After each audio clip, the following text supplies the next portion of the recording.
How's everybody doing? Okay, so this is, you are not Don Draper, but you can still write copy. So just help me get a lay of the land here. Who is a professional copywriter, freelance writer, professional writer of any kind? Awesome. Who is a Mad Men fan? All right. Who is neither of those things? Excellent. Okay. Well done.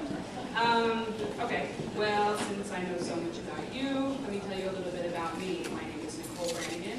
I'm a freelance copywriter. I've been a freelance copywriter for about 2.5 years here in Nashville. And before that, I was a web writer and editor for about 2 years. So I have about 4.5 years experience in copywriting. And I realize that doesn't make me an expert, but it definitely has helped me learn some tips and tricks along the way that I hope to share with you. So this is Don Draper. For those of you that don't know, Mad Men is a show about the advertising age of the 50s and 60s, and it's completely unrealistic, but it's really, really fascinating. And if you are in advertising or copywriting of any kind, I definitely recommend that you check it out. And I think one of the most interesting things about Mad Men is that it's kind of not very telling of the organic process of writing. If you notice, if you do watch the show, you'll notice that Don you'll see him actually writing 2% of the time. And the other 98% he's drinking or having sex with someone. So it's just completely unrealistic. And there's nothing wrong with that. That is a highly admirable. That's true. Absolutely. I think if that was the key to success, we all would have seen a lot more success in our college years. So there's nothing wrong with that. So we're just going to talk about some realistic tips about how to get the creative process going. And if you get bored, you can just look at this blonde girl with her boobs hanging out behind me too. So the most fundamental thing about copywriting is that you have two audiences. You have first your client. Your client is who you have to make happy. Your client pays your bills. So you definitely have to give them what they want, but also kind of have to give them what they didn't know they wanted. The second audience you have is your client's audience. This is who actually has to use your client's services. This is who has to pick up the phone and buy their products or use their services. So you really need to, I don't think you should overthink either one of these, but you definitely want to keep them both in your mind. And the thing about your client's audience is that you also, when you're drafting copy, and we'll talk a little bit more about this, but you want to anticipate their move. You want to help them make intuitive decisions that they didn't necessarily know they wanted to make in the first place. Okay, so when thinking about your audiences, there's two major approaches to copywriting. And you should think about this from your client side and from your client's audience's side. So the first approach is to deliver what's expected. When you have that initial meeting with your client, you should be taking tons of notes. You should be researching their industry.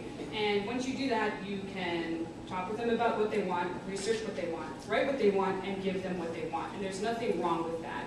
I think a lot of people think that in order for copywriting to be good, it has to be risky. And I really don't think that that's the case.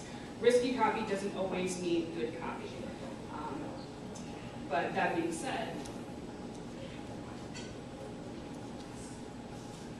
the second approach is to deliver risky copy, is to take a risk and give your client and your client's audience something, again, that they didn't know that they wanted. And the best way that I can kind of convey this to you is through an example.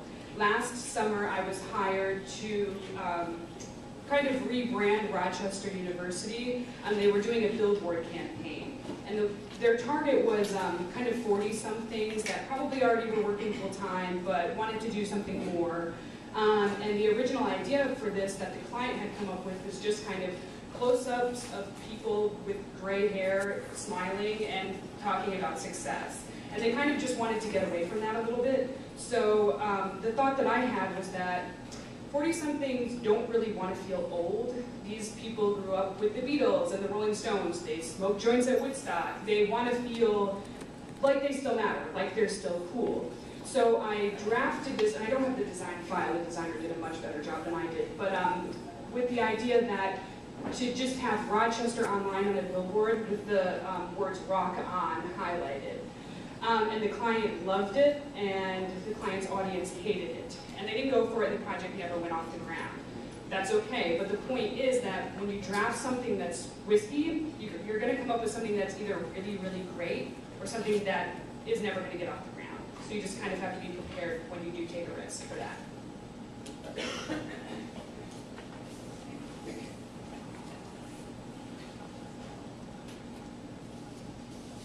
Okay, the call to action. The call to action is probably the second most fundamental thing when you're drafting copy. It's what your client's audience is going to do. So without a really strong call to action, you have jack shit, simply put. You need to first define your call to action. Does your client want their customer to pick up the phone? Do they want them to fill out a web form and email them? Do they want them to come into their store and look at whatever it is that they sell? You need to clearly define your call to action, because without it, you're just kind of shooting in the dark. And then once you know what your call to action is, you just need to sell it like hell. And the best way to do that is to define your tone right off the bat.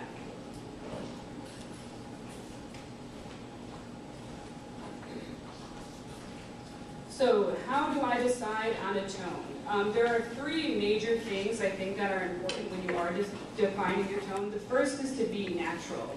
9 out of 10 times when you're talking with your client, which you should be doing a lot, especially in the initial meetings, is to just kind of get a read on them. Are they verbose? Are they irreverent? Are they serious? Just kind of get a feel for them and just really make it natural. Just because your client's funny doesn't mean that their business is funny. I mean, you could have, your client could have more personality than Jimmy Fallon, but they could be a funeral director, and some things aren't meant to be funny. So just kind of use your professionalism and just don't force a tone that's not supposed to be forced. That being said, I do think it's important to be fearless. Don't be afraid to experiment. Just, if you have an idea and you feel like it's a good idea, don't just go for it, because it could wind up being something really great for your client. And then the third is to just talk to your client. They know their business better than you. You may know their audience better than you, but they know their business better than you. So just don't be afraid to talk to them and ask them questions about what they think helps sell their business, just because you don't want to look like you don't have all the answers. So definitely talk to your client a lot.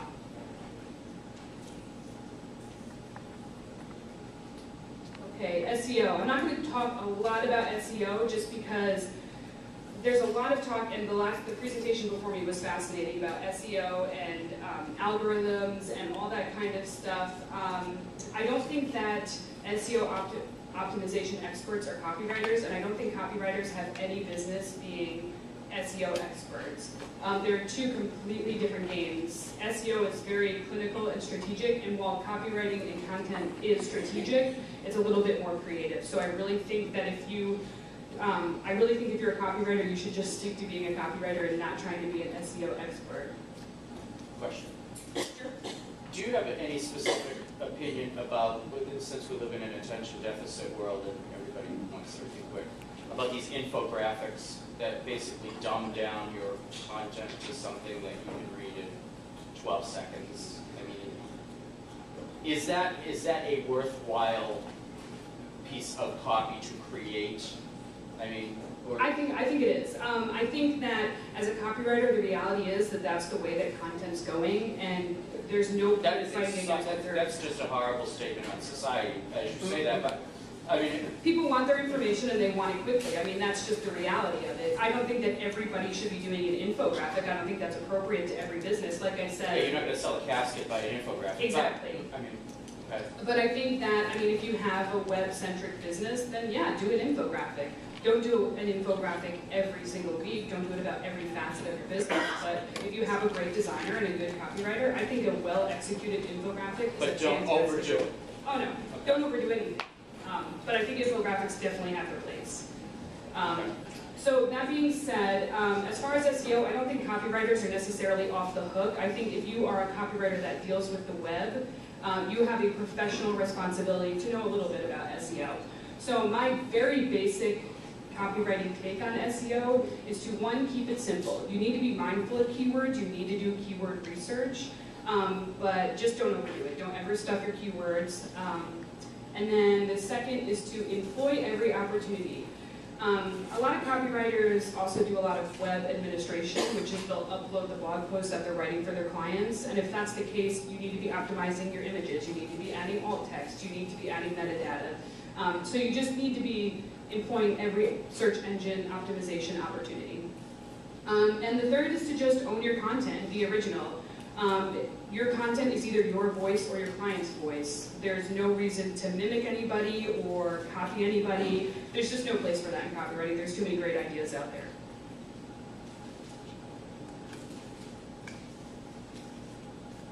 Okay, so the next thing is to kind of just not sweat your writing technique. I think the most important thing is to just understand how and when you work best. For me, I know that I work best in the morning with little to no distractions. So that being said, I get all my highly creative work done in the morning when I know my brain's at its best. And then if I have editing to do later in the evening, that's when I'll do it. I'll do the more intuitive work later when my brain's fried, honestly. So just know when you work best, how you work best, and at what time you work best. My sister owns a PR firm, and she knows that her best ideas come when she's in the shower. So she actually put a whiteboard in the shower so she can jot down her ideas. So it's just a matter of understanding when your best ideas come.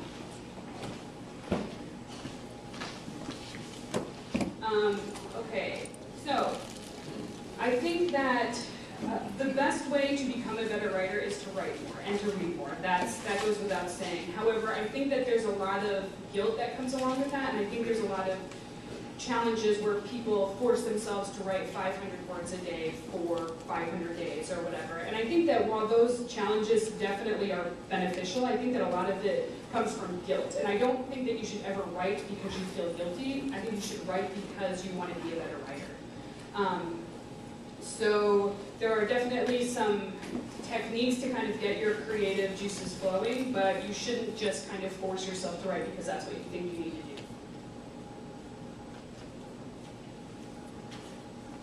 And also, I think that it's important to realize that there's not always an aha moment. I think that for those of you that do watch Mad Men, you'll realize that Don or Peggy, they'll have this task, they have to come up with an ad headline or something like that, and they'll toil over it for the whole episode, and they just can't come up with the best idea. And then they'll go out to lunch, and somebody will be like, "Can you pass the milk?" And they'll be like, "What did you say?" You know, and that would be the best idea. And I think that doesn't ever really happen, and it's completely unrealistic, and that there is sort of a systematic approach to coming up with ideas. So the first thing is when you're tasked with something that I consider highly conceptual, which would be like a very small, concentrated form of words, like a tag or a headline or something like that. I think the first step is to just think about it. Don't write anything about it. Just think about that company, think about their products, think about what would make you want to buy those products. Don't write anything. Just think about what would make you want to buy that product or use that service. And for me, that process usually lasts a few days where I just think about it. The second step to that is to brainstorm. Now you can write. Now take all those ideas and just write them down. Write every single word you can think of that has to do with that product. Just bring out a thesaurus, write every single word that you can just think of. And I'll do that for a few hours, actually, if I have a pretty conceptual project. And then the third is to work it out.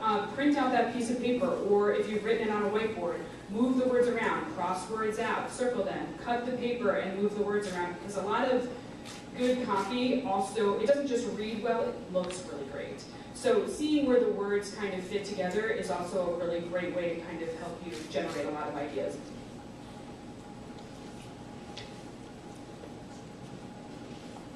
So, another question before you get off that? Sure. So, for me, I'm a product marketer.